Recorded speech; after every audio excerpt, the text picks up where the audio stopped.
সম্পত্তিতে মেয়েদেরকে 1/3 দিয়েছে। এটাই তো আমার এই বাংলার জমিনের বাবারা, ভাইয়েরা, স্বামীরা দেয় না। এই 1/3ই দেয় না। সেখানে আপনি বলছেন অর্ধেক দিতে হবে। তাহলে আপনি ঘরে ঘরে তো যুদ্ধ লাগাই দিচ্ছেন। এটার যে ফৌজদারি অপরাধ তৈরি হবে, যে ডোমেস্টিক ভায়োলেন্স বাড়বে, মেয়েরা যখন এটাকে অ্যাসার্টিভলি চ্যালেঞ্জ করতে চাইবে, তখন বাবার সাথে, ভাইয়ের সাথে, স্বামীর সাথে তার ফিজিক্যালি কন্ট্যাক্ট করে ফেলতে হবে। এখানে মারামারি লেভেলে চলে যাবে। তাহলে প্রশ্ন হচ্ছে যে আমি একটা প্রোগ্রেসিভ প্রগতিশীল সংস্কার চাই, কিন্তু সেটা সমাজ বাস্তবতাকে আলাদা করে না। এটাকে সময় নিতে হবে, তর্ক তুলতে হবে, আলাপ তুলতে হবে।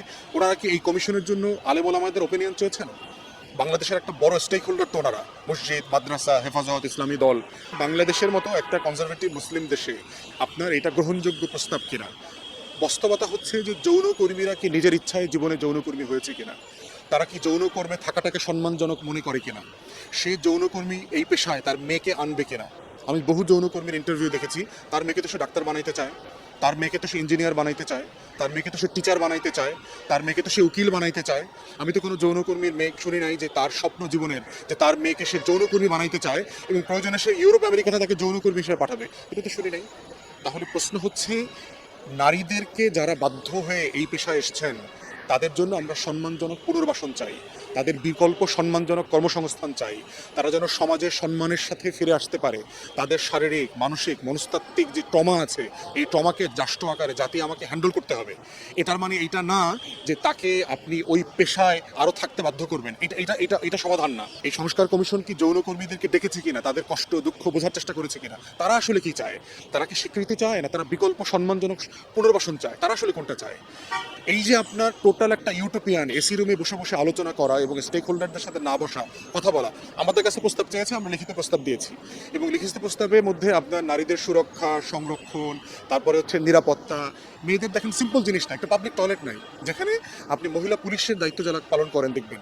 বাংলাদেশে মেয়েদের একটা বড় ধরনের রোগের মাত্রা বেড়ে যাচ্ছে হচ্ছে শুধু ওয়াশরুম ব্যবহার করতে না পারার কারণে। তারা পর্যাপ্ত পানি খায় না, পর্যাপ্ত পানি খাওয়ার পরে হচ্ছে ওয়াশরুম ব্যবহার করতে পারে না। এটার কারণে যেটা হচ্ছে মেয়েদের প্রচণ্ড রকমের মেয়েদের রিলেটেড অনেক ডিজিজ গ্রো করছে।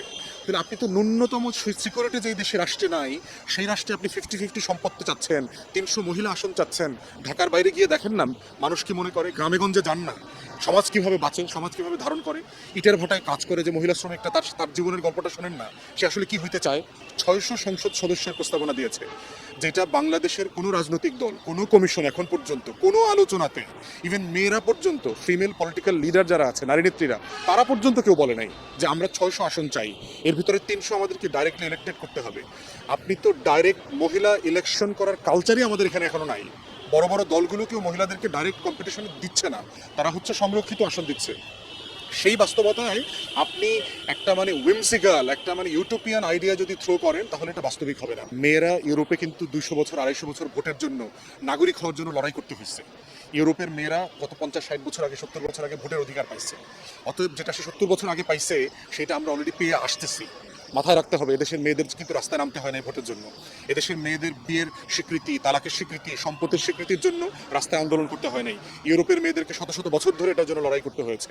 অতএব সেই বাস্তবতায় আমাদেরকে প্রগতিশীল চিন্তা করতে হবে, কিন্তু বাস্তববাদী হতে হবে। আমরা সংস্কার চাই, কিন্তু মাটি, মানুষ, এদেশের স্টেক হোল্ডার, অংশীজন, আলেম ওলামায়ে কেরাম, এই পুরো সেকশনকে শত্রু বানায় না। তাহলে 2012-13 সংকট কিন্তু আবার রাষ্ট্রে ঘনীভূত হবে। সেই বাস্তবতায় এই সংস্কারকে পুনর্মূল্যায়ন করা দরকার বলে আমরা মনে করছি।